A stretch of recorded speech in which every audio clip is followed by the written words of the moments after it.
Hey, lovely loveliness. Today's the 9th of April. I think you've just either put George to bed or are in the process of putting George to bed. He's just had a nice bath apparently, and he sent me some nice pictures of George just George playing rugby, but you were playing with him. It sounds like you were rugby tackling, which was fun. And yeah, so I think it's time for some more of this story. Hopefully my voice don't end up cracking up. I've got loads of reflux today, so it's good. And yeah, here we go. Oh, hey, how's it going? She wanted to say hi too. Right, okay, so chapter 3. Where are we? Not what I'm looking for. By the way, I really like that little gift that you sent me today, and it's still in my pocket, although I'm going to put it somewhere safe, don't worry. It's everything like that is really appreciated, and I just love you. I think you're great. Right, okay, here we go. Chapter 3. Richard said little at the party Susan took him to. When she introduced him, she always added that he was a writer, and he hoped the other guests assumed he was distant in the way writers were, although he felt that they saw through him and knew he simply felt out of place. But they were pleasant to him. They would be to anyone who was Susan's companion, as long as Susan continued to engage with them with her wit, her laughter, her green eyes that sparkled, and a face flushed from glasses of wine. Richard didn't mind standing by and waiting until she was ready to leave, didn't mind that none of her friends made an effort to draw him in, didn't even mind when a pasty-faced drunk woman referred to him as Susan's pretty boy, but he minded that all expatriate parties where Susan would nudge him to join the men when she went over to the circle of women to compare notes on living in Nigeria. He felt awkward with the men. They were mostly English, ex-colonial administrators and business people from John Holt and Kingsway and G.B. Oliphant and Shell BP and United Africa Company. They were reddened from the sun and alcohol. They chuckled about how tribal Nigerian politics was, and perhaps these chaps were not quite so ready to rule themselves after all. They discussed cricket, plantations they owned or planned to own, the perfect weather in Jos, business opportunities in Kaduna. When Richard mentioned his interest in Igbo Ukwu art, they said it didn't have much of a market yet, so he did not bother to explain that he wasn't at all interested in the money. It was the aesthetics that drew him. And when he said he had just arrived in Lagos and wanted to write a book about Nigeria, they gave him brief smiles and advice. The people were bloody beggars. Be prepared for their body odours and the way they will stand and stare at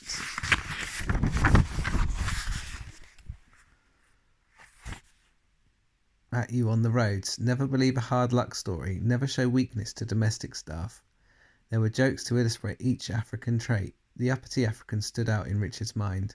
An African was walking a dog, and an Englishman asked, "What are you doing with that monkey?" And the African answered, "It's a dog, not a monkey," as if the Englishman had been talking to him. Richard laughed at their jokes. He tried not to drift throughout the conversation, not to show how awkward he felt. He preferred talking to the women. Although he had learned not to spend too long with a particular woman, or Susan would throw a glass at the wall when they got home, he was baffled the first time it happened. He had spent a short time talking to Clovis Bancroft about her brother's life as a district commissioner in Enugu years ago, and afterwards Susan was silent during the drive back in the chauffeur-driven car. He thought perhaps she was dozing off. It had to be why she was not talking about somebody's ghastly dress or the unimaginative hors d'oeuvres that had been served. But when they got back to her house, she picked up a glass from the cabinet and threw it against the wall. "That horrible little woman, Richard, and right in my face too. It's so awful." She sat on the sofa and buried her face in her hands until he said he was very sorry, although he was not quite sure what he was apologising for. Another glass crashed some weeks later. He had talked to Julia March, mostly about her research on the Asante in Ghana, and stood absorbed, listening until Susan came over and pulled him by the arm. Later, after the brittle splinter of shattering glass, Susan said she knew he didn't mean to flirt, but he must understand that people were horribly presumptuous, and the gossip here was vicious, just vicious. He had apologized again and wondered what the stewards who cleaned up the glass thought. Then there was the dinner at which he talked about knock art with a university lecturer, a timid Yoruba woman who seemed to feel just as out of place as he did. He expected Susan's reaction and prepared to apologise before she got to the living room so he could save a glass, but Susan was chatty as they were driven home. She asked if his conversation with the woman had been interesting and hoped he had learnt something that would be useful for his book. He stared at her in the dim interior of the car. She would not have said that if he had been talking to one of the British women, even though some of them had helped write the Nigerian constitution. It was, he realised, simply that black women were not threatening to her, were not equal rivals. Aunt Elizabeth had said that Susan was vivacious and charming. Never mind that she was a little older than he was, and had been in Nigeria for a while and could show him around. Richard did not want to be shown around. He had managed well on his past trips abroad, but Aunt Elizabeth insisted. Africa was nothing like Argentina or India. She said Africa is the tone of one repressing a shoulder, or perhaps it was because she did not want him to leave at all. She wanted him to stay in London and keep writing for the News Chronicle. He still did not think that anybody read his tiny column, although Aunt Elizabeth said all her friends did, but she would. The job was a bit of a sinecure after all. He would not have been offered it in the first place if the editor were not old friends of hers. Richard did not try to explain his desire to see Nigeria to Aunt Elizabeth, but he did accept Susan's offer to show him around.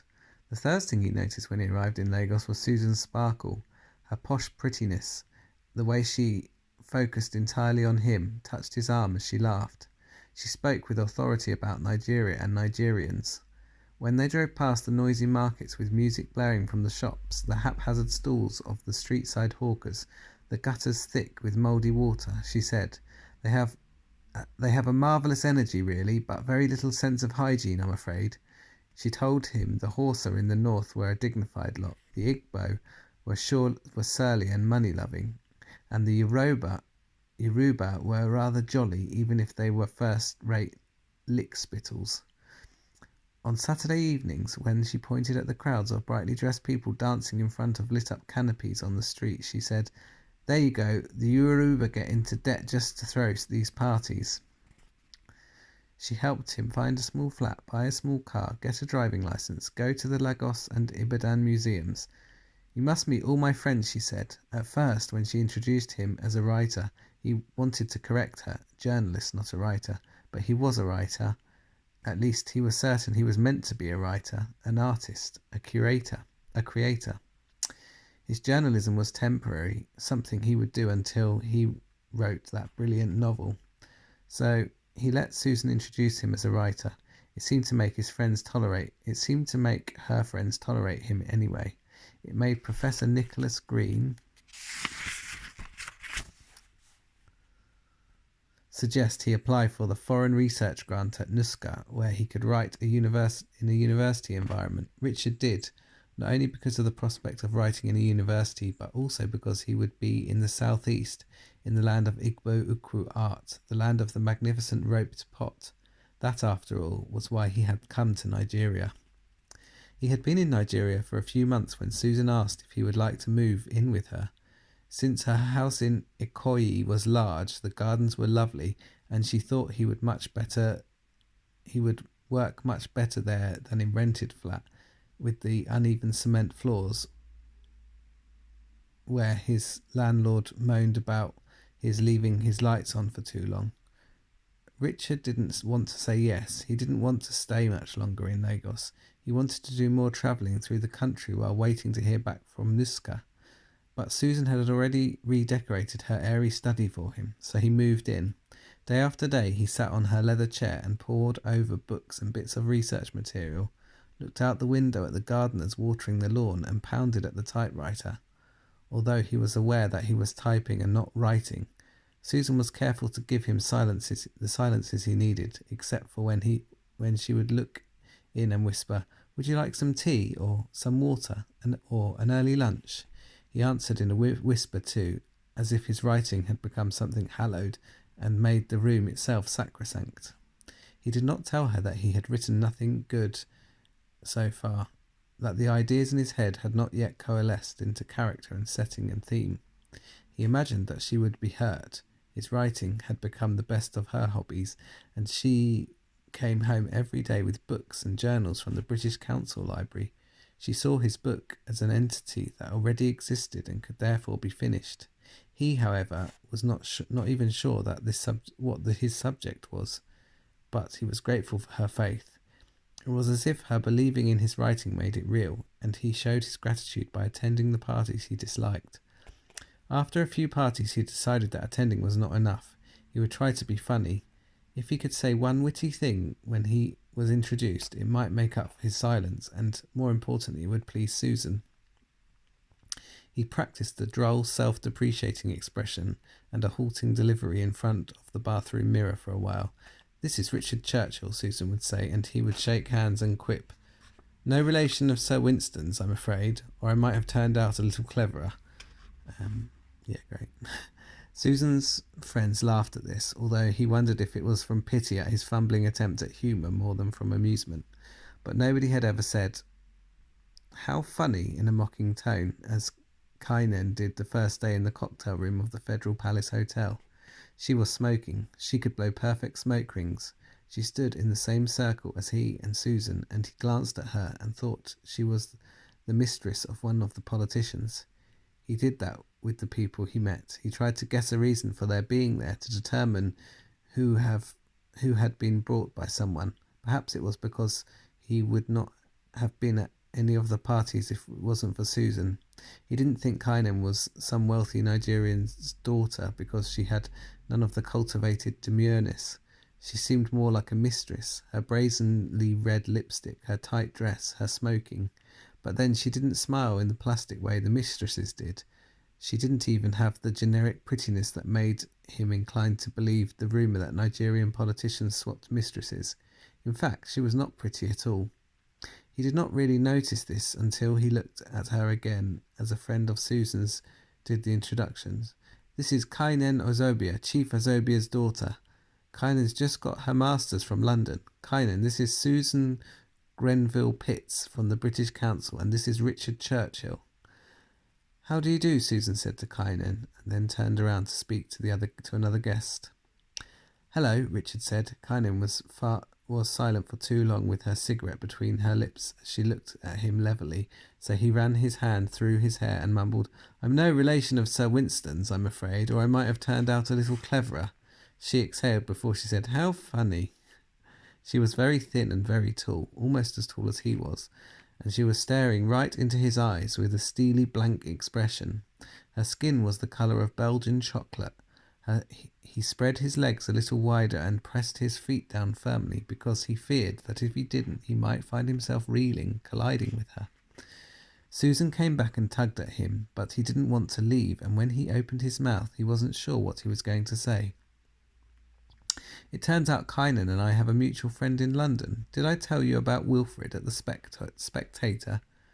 "Oh," Susan said, smiling, "how lovely. I'll let you two catch up then. Back in a bit."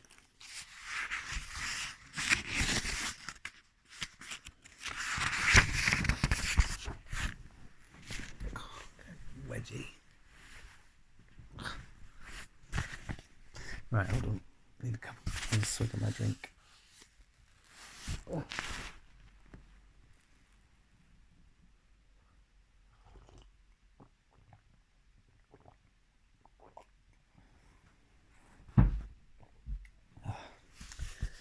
Right, my bad. She exchanged kisses with an elderly couple before moving to a group at the other end of the room.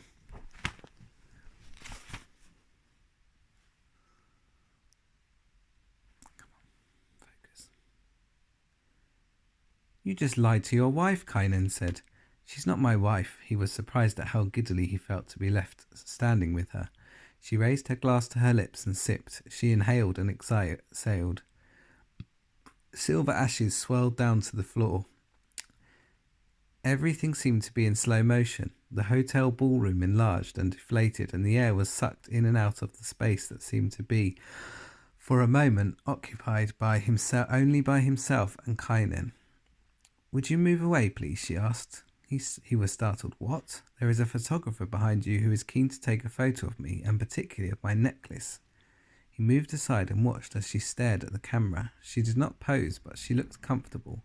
She was used to having her photograph taken at parties. "The necklace will be featured in tomorrow's Lagos Life. I suppose that would be my way of contributing to our newly independent country. I am giving fellow Nigerians something to covet, an incentive to work hard," she said, coming back to stand beside him. "It's a lovely necklace," he said, although it looked gaudy. He wanted to reach out and touch it, though, to lift it off her neck and then let it settle back against the hollow of her throat. Her collarbone jutted out sharply. "Of course it's not lovely. My father has obscene taste in jewellery," she said. "But it's his money. I see my sister and my parents looking for me. By the way, I should go." "Your sister is here?" Richard asked quickly before she could turn and leave. "Yes, we're twins," she said, and paused, as if there were a moment, as if that were a momentous disclosure. "Kynan and Alana. Her name is the lyrical god's gold, and mine is the more practical. Let's watch and see what next god will bring." Richard watched the smile that pulled her mouth up at one end, a sardonic smile that he imagined hid something else, perhaps dissatisfaction. He didn't know what to say. He felt as if it was time was slipping away from him. "Who is older?" he asked. "Who is older? What a question." She arched her eyebrows. "I'm told I came out first." Richard cradled his wineglass and wondered if tightening his grasp any further would crush it. "There she is, my sister," Kynan said. "Shall I introduce you? Everybody wants to meet her." Richard didn't turn to look. "I'd rather talk to you," he said, "if you don't mind, that is." He ran his hand through his hair. She was watching him. He felt adolescent with her gaze on him. "You're shy," she said. "I've been called worse." She smiled in the way that meant she had found that funny, and he felt accomplished to have made her smile. "Have you ever been to the market in Balagon?" she asked. "They display slabs of meat on tables, and they are supposed to grope and feel and then decide which one you want. My sister and I are meat. We are here so that suitable bachelors will make the kill." "Oh," he said. It seemed a strangely intimate thing to tell him, although it was said in the same dry, sarcastic tone that seemed natural to her. He wanted to tell her something about himself, too, wanted to exchange small kernels of intimacies with her. "Here comes the wife you denied," Kynan murmured. Susan came back and pushed a glass into his hand. "Here, darling," she said, and then turned to Kynan. "How lovely to meet you." "How lovely to meet you," Kynan said, and raised her glass towards Susan. Susan steered him away. "She's Chief Ozogbia's daughter, is she? Whatever happened to her? Quite extraordinary. Her mother is stunning, absolutely stunning. Chief Ozobia owns half of Lagos, but there is something terribly nouveau rich about him. He doesn't have much of a formal education, you see, and neither has his wife. I suppose that's what makes him so obvious." Richard was usually amused by Susan's mini-biographies, but now the whispering irritated him. He did not want the champagne. Her nails were digging into his arm. She led him to a group of expatriates and stopped to chat, laughing loudly, a little drunk. He searched the room for Kynan. At first he could not find the red dress, and then he saw her standing near her father. Chief Ozobia looked expensive. With the arching hand gestures he made as he spoke, the intricately embroidered agbada, whose folds and folds of blue cloth made him even wider than he was. Mrs. Ozobia was half his size and wore a wrapper and a headgear made out of the same blue fabric. Richard was momentarily startled by how perfectly almond-shaped her eyes were, wide set in a dark face that was intimidating to look at. He would never have guessed that she was Kainen's mother, nor would he have guessed that Kainen and Alana were twins. Alana took after her mother, although hers was a more approachable beauty, with the softer face and the smiling graciousness and the fleshy curvy body that filled out her black dress. A body that Susan would call African. Kainen looked even thinner next to Alana, almost androgynous, her tight maxi outlining the boyishness of her hips. Richard stared at her for a long time, willing her to search for him. She seemed aloof, watching the people in the group with a now indifferent, now mocking expression. Finally she looked up, and her eyes met his, and she tilted her head and raised her eyebrows, as if she knew very well that he had been watching her.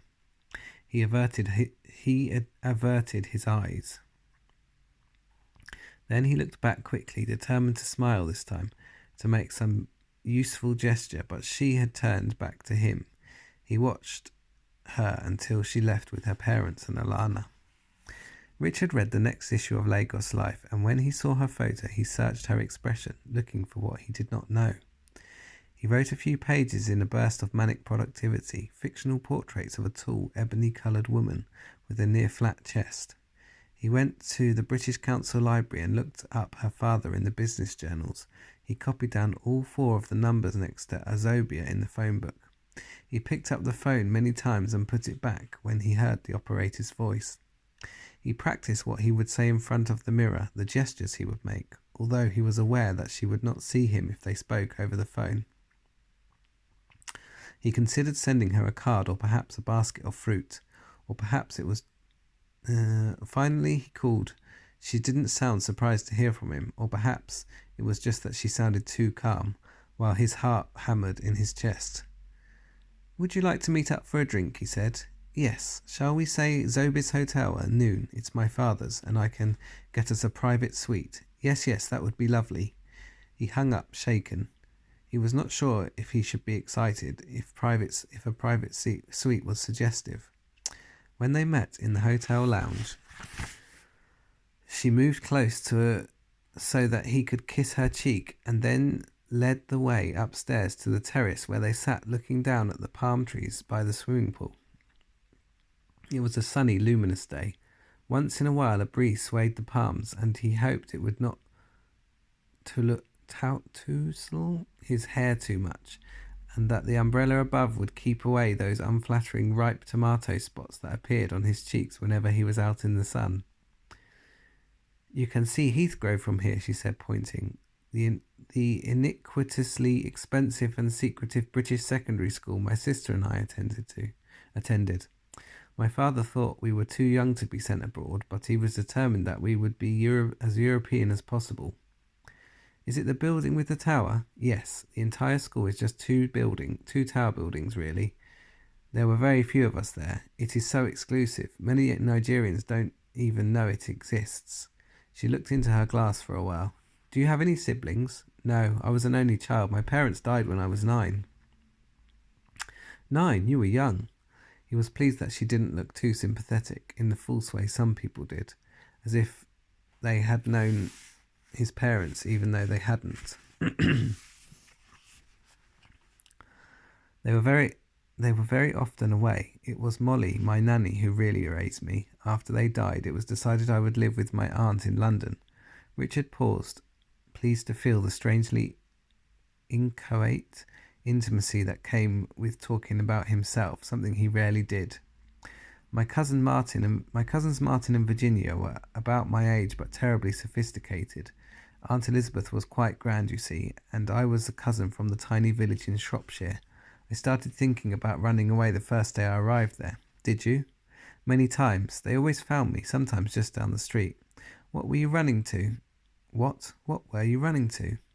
Richard thought about it for a while. He knew he was running away from a house that had pictures of long dead people on the walls breathing down on him, but he didn't know what he was running towards. Did children ever think about that?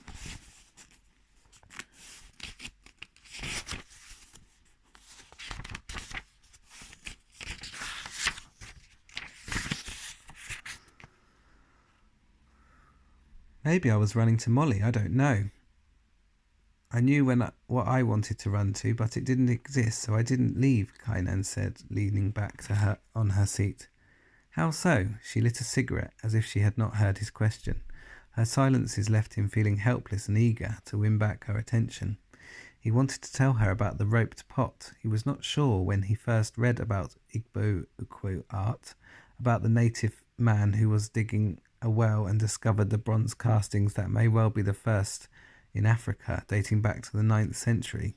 But it was in the colony's magazine that he saw the photos. The roped pot stood out immediately. He ran a finger over the picture and ached to touch the delicately cast metal itself. He wanted to try explaining how deeply stirred he had been by the pot, but decided not to. He would give it time. He felt strangely comfortable by his thought, because he realized that what he wanted most of all with her was time. Did you come to Nigeria to run away from something? She asked finally. No, he said. I've always been a loner and I've always wanted to see Africa. So I took leave from my humble newspaper job and a generous loan from my aunt, and here I am. I wouldn't have thought you to be a loner. Why? Because you're handsome. Beautiful people are not usually loners. She said it flatly, as if it were not a compliment, and so he hoped she did not notice that he blushed. Well, I am, he said. He could think of nothing else to say. I've always been a loner and a modern-day explorer of the dark continent, she said dryly. He laughed. The sound split out of him, uncontrolled, and he looked down at the clear blue pool and thought blithely that perhaps that shade of blue was also the colour of hope. They met the next day for lunch, and the day after. Each time she led the way to the suite, and they sat on the terrace and ate rice and drank cold beer. She touched her glass rim with the tip of her tongue before she sipped. It aroused him, that brief glimpse of pink tongue, more so because she didn't seem conscious of it. Her silences were brooding.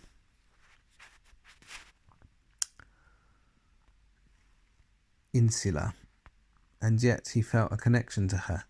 Perhaps it was because she was distant and withdrawn. He found himself talking in a way he usually didn't, and when their time ended and she got up, often to join her father at a meeting, he felt his feet thicken with curdled blood. He did not want to leave, could not bear the thought of going back to sit in Susan's study and type and wait for Susan's subdued knocks. He did not understand why Susan suspected nothing, why she could not simply look at him and tell how different he felt, why she did not even notice that he splashed on more aftershave now. He had not been unfaithful to her, of course, but fidelity could not just be about sex. His laughing with Kainan, telling Kainan about Aunt Elizabeth, watching Kainan smoke, surely had to be infidelities. They felt so. His quickened heartbeat when Kainan kissed him goodbye was an infidelity. Her hand clasped in his on the table was an infidelity, and so the day Kainan did not give him the usual goodbye kiss and instead pressed her mouth to his lips parted, he was surprised. He had not permitted himself to hope for too much.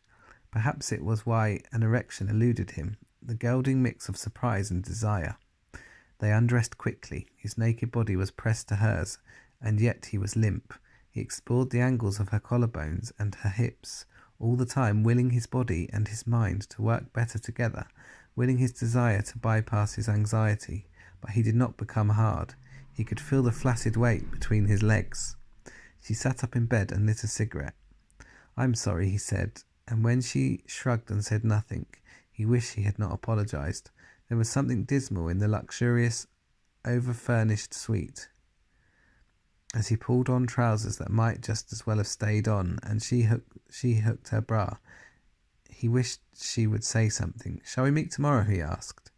She blew smoke through her nose, watching it disappear in the air, and asked, "This is crude, isn't it?" "Shall we meet tomorrow?" he asked again. "I'm going to Port Harcourt with my father to see some oil people," she said, "but I'll be back afternoon on Wednesday. We could have a late lunch." "Yes, let's," Richard said, and until she met him in the hotel lobby days later, he worried that she would not come.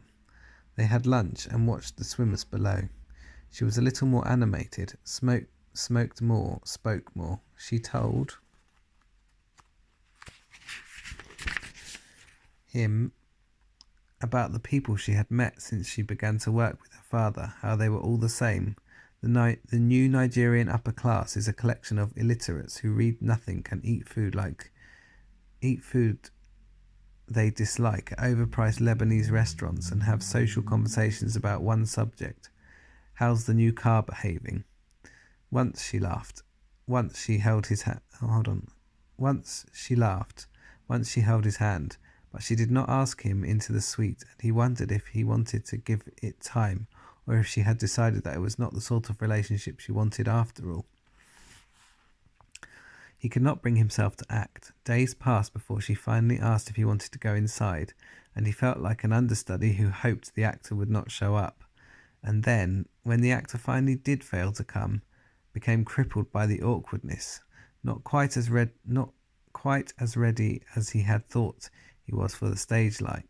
She led the way inside. When he began to pull her dress up above her thighs, she pushed him away calmly, as if she knew his frenzy was simply armour for his fear. She hung her dress over the chair. He was so terrified of failing her again that seeing himself erect made him deliriously grateful. So grateful that he was only just inside her before he felt that involuntary tremble that he could not stop. They lay there, he on top of her for a while, and then he rolled off. He wanted to tell her that this had never happened to him before. His life with Susan was satisfactory, though perfunctory. "I'm so sorry," he said. She lit a cigarette, watching him. "Would you like to come to dinner tonight? My parents have invited a few people." For a moment he was taken back. Then he said, "Yes, I'd love to." He hoped the invitation meant something, reflected a change in her perception of the relationship. But when he arrived at her parents' house in Ikoyi, she introduced him by saying, "This is Richard Churchill," and then stopped with a pause that felt like a deliberate dare to her parents and the other guests to think what they would. Her father looked over him and asked what he did. "I'm a writer," he said. "A writer? I see," Chief Azobia said. Richard wished he hadn't said he was a writer, and so he added, as if to make up for saying he was a writer, "I'm fascinated by the discoveries at Igbo Ukwu, the bronze castings." Chief Azobia murmured. Do you have any family doing business in Nigeria?" "No, I'm afraid not." Chief Azobia smiled and looked away. He didn't say very much else to Richard for the rest of the evening. Neither did Mrs. Azobia, who followed her husband around, her manner regal, her beauty more intimidating close up. Alana was different. Her smile was guarded when Kynan introduced them, but as they talked she became warmer, and he wondered if the flicker in her eyes was pity, if she could tell how keen he was to say the right things, and yet didn't know what those right things were. Her warmth flattered him. He felt strangely bereft when she sat far from him at the table. The salad had just been served when she began to discuss politics with a guest. Richard knew it was about the need for Nigeria to become a republic and stop claiming Queen Elizabeth as head of state, but he did not pay close attention until she turned to him and asked, "Don't you agree, Richard?" as if his opinion mattered. He cleared his throat. "Oh, absolutely," he said, even though he wasn't sure what he was agreeing with. He felt grateful that she had pulled him into the conversation, included him, and he was charmed by that quality of hers that seemed both sophisticated and naive, an idealism that refused to be suffocated by gritty reality. Her skin glowed, her cheekbones rose as she smiled, but she lacked Kynan's melancholy mystique, which exhilarated and confused him. Kynan sat next to him and said little throughout the dinner, once sharply asking a steward to change a glass that looked cloudy, once leaning over to ask, the sauce is nauseating, isn't it?" She was mostly inscrutable, watching, drinking, smoking. He ached to know what she was thinking. He felt a similar physical pain when he desired her, and he would dream about being inside her, thrusting as deep as he could, to try and discover something that he knew he never would. It was like drinking glass after glass of water and still emerging thirsty, and with the stirring fear that he would never ever quench his thirst. Richard worried about Susan. He would watch her, the firm chin and green eyes, and tell himself that it was unfair to deceive her, to skulk in the study until she fell asleep, to lie about being at the library or the museum or the polo club. She deserved better, but there was a reassuring stability to being with her, a certain safety in her whispering, and her study room with the pencil sketches of Shakespeare on the walls. Kynan was different. He left Kynan full of giddy happiness and an equally dizzy sense of insecurity. He wanted to ask her what she thought of the things they never discussed, their relationship, a future, Susan, but his uncertainties muted him each time. He was afraid of what her answers would be. He pushed his decisions away until the morning he woke up and thought about the day in Wentnor, when he was out playing and heard Molly calling him, "Richard, supper!" Instead of answering, coming and running to her, he dodged under a hedge, scraping his knees. "Richard, Richard!" Molly sounded frantic this time, but he remained silent, crouched. "Richard, where are you, Dickie?"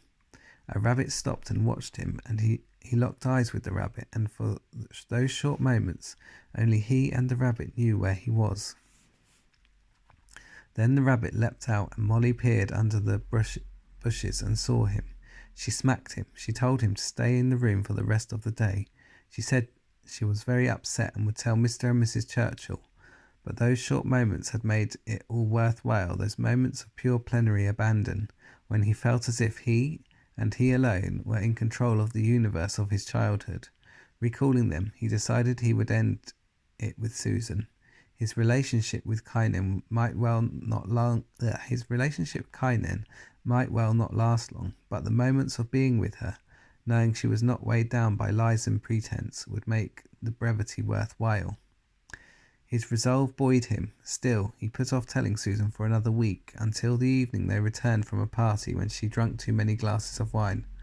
"Would you like a nightcap, darling?" she asked. "Susan, I care very much about you," he said in a rush, "but I'm not quite sure that things are going very well. That is, things between us."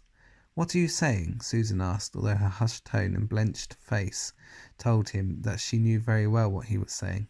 He ran his hands through his hair. "Who is it?" Susan asked. "It's not another woman. I just think our needs are different." He hoped he did not sound insecure, but it was true. They had always wanted different things. They valued different things. He should never have moved in with her. "It's not Clovis Bancroft, is it?" Her ears were red. They were always turned red after she drank, but it was only noticing the strangeness of it now, the angry red ears jutting out of her pale face. "No, of course not." Susan poured herself a drink and sat on the arm of the sofa. They were silent for a while. "I fancied you the minute I saw you, and I didn't think I would really. I thought how handsome and gentle he is, and I must have resolved there that I would never let you go." She laughed quietly, and he noticed the tiny lines around her eyes. "Susan," he said, and stopped because there was nothing else to say. He hadn't known she thought these things of him. He realized how little they had talked, how their relationship had been like an artless flow with little input from them, or at least from him. The relationship had happened to him. "It was all too rushed for you, wasn't it?" Susan said. She came and stood by him. She had regained her composure. Her chin no longer quivered. "You didn't get a chance to explore, really, so to see more of the country like you wanted. You moved in here, and I've made you go to these ghastly parties with people who don't much care about writing and African art and that sort of thing. It must have been so awful for you. I'm terribly sorry, Richard, and I do understand. Of course, you must see a bit of the country. Can I help? I have friends in Enugu and Kaduna." Richard took the glass from her, put it down, and took her in his arms. He felt a faint nostalgia at the familiar apple scent of her shampoo. "No, I'll be all right," he said. She didn't think it was really over. It was clear. She thought he would come back, and he said nothing to make her think differently. When the steward in the white apron opened the front door to let him out, Richard was light with relief. "Bye, sir," the steward said. "Goodbye, Ockon." Richard wondered if the scrutable Ockon ever pressed his ear to the door when he and Susan had their glass-breaking rows. He once asked Ockon to teach him with some simple sentences in Efik, but Susan had stopped it after she found them both in the study, Ockon fidgeting as Richard pronounced the words. Ockon had looked at Susan with gratitude, as if she had just saved him from a mad white man, and later Susan's tone was mild when she said she understood that Richard didn't know how things were done. One couldn't cross certain lines. It was a tone that reminded him of Aunt Elizabeth, of views endorsed with an unapologetic, self-indulgent English decency. Perhaps if he had told Susan about Kynan, she would have used that tone to tell him that she quite understood his need to experiment with a black woman. Richard saw Ockon waving as he drove away. He had the overwhelming urge to sing, except that he was not a singing man. All the other houses on Glover Street were like Susan's, expensive, hugged by palm trees and beds of languid grass. Right, that's going to be enough. Okay, hope you enjoyed that. Well, it's a bit slow, but you know that, like I said before, that might be good for getting you off to sleep when you're a bit tired. So let's see how we go. A little bit of naughtiness, that kind of keeps a little bit of interest, I suppose. Yeah, all right, I'll catch you later on. Hopefully you're back now and you're getting into a nice bath with your bath bombs. So yeah, catch you soon.